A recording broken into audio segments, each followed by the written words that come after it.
प्रिय छात्रों, यह वीडियो कक्षा 5 के लिए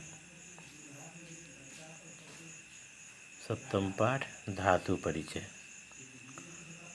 जो शब्द किसी कार्य के होने या किए जाने का बोध कराते हैं वे क्रिया कहलाते हैं, जैसे चलना, लिखना, पढ़ना, करना आदि। हिंदी में क्रियापद का अंत ना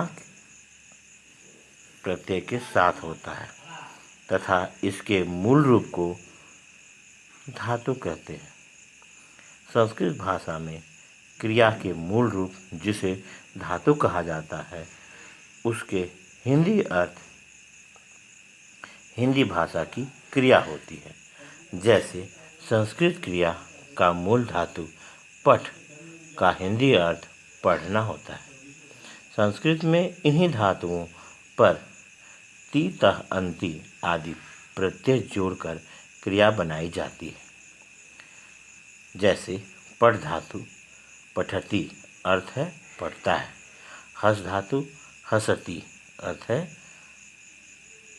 हंसता है, चल धातु चलती क्रिया रूप अर्थ होता है चलता है, गम धातु गच्छति हिंदी अर्थ जाता है, नम धातु नमति हिंदी अर्थ नमस्कार करता है, वद धातु वदति हिंदी अर्थ बोलता है। संस्कृत में संज्ञा तथा सर्वनाम के रूप प्रथम पुरुष में भिन्न होते हैं, परंतु पुल्लिंग तथा स्त्रीलिंग दोनों के लिए क्रिया रूप समान होते हैं।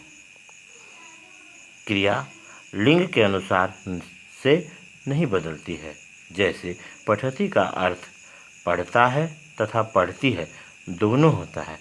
इस आधार पर संज्ञा या सर्वनाम शब्द के अनुसार वाक्य का हिंदी अर्थ समझा तथा बोला जाता है, जो संस्कृत में समान क्रिया रूप को बताते हैं। जैसे बालकः नमति लड़का नमस्कार करता है, बालिका पिबती लड़की पीती है, चक्रम चलती पहिया चलता है, मयूरः नृत्यति मोर नाचता है, मक्षिका तिष्ठति मक्खी बैठती है, पत्रम पतति पत्ता गिरता है। वर्तमान समय में क्रिया के होने या करने को वर्तमान काल कहते हैं, जिसे संस्कृत में लट लकार के नाम से जाना जाता है, जिसके प्रथम पुरुष रूप में ती तह अंति प्रत्यय जुड़ा होता है। यह लट लकार का रूप है।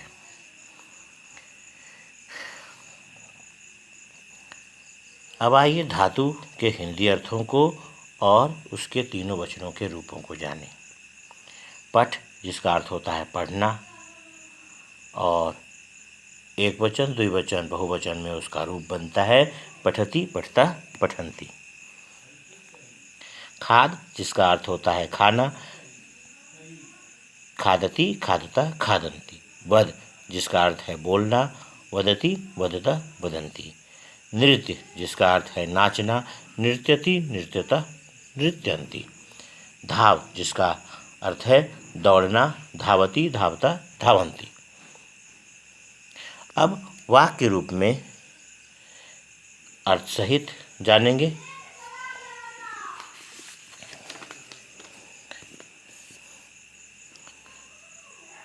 हिरण धावती हिरण दौड़ता है, हिरणौ धावता दो हिरण दौड़ते हैं, हिरणा धावंती बहुत से हिरण दौड़ते हैं।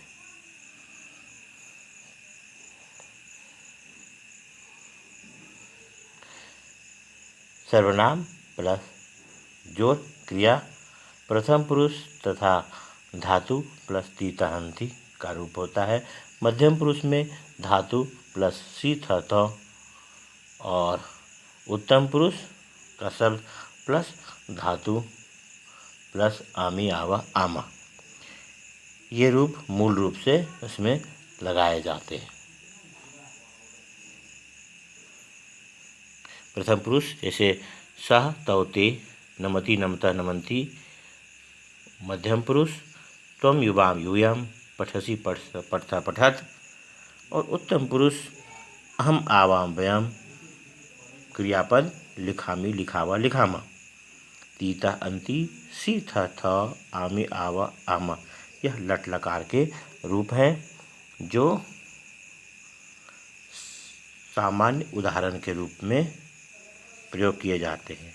सा हसती वह हंसती है, ते हंसता वे दोनों हंसती हैं, ता हसंती वे सब हंसती हैं। इस प्रकार से हम लोग इसके रूपों को जानते हैं। जैसे कहेंगे कि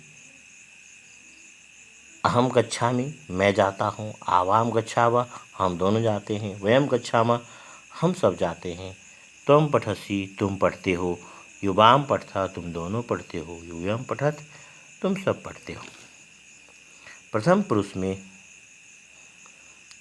पुल्लिंग तथा स्त्रीलिंग के सर्वनाम शब्द अलग अलग होते हैं, परंतु मध्यम पुरुष तथा उत्तम पुरुष में सर्वनाम शब्द दोनों लिंगों में समान होते हैं। उन्हें उभयलिंगी शब्द कहा जाता है। जैसे सा हसती वह हंसती है, सह पठती वह पढ़ता है। इस प्रकार से सर्वनाम शब्दों में अंतर है।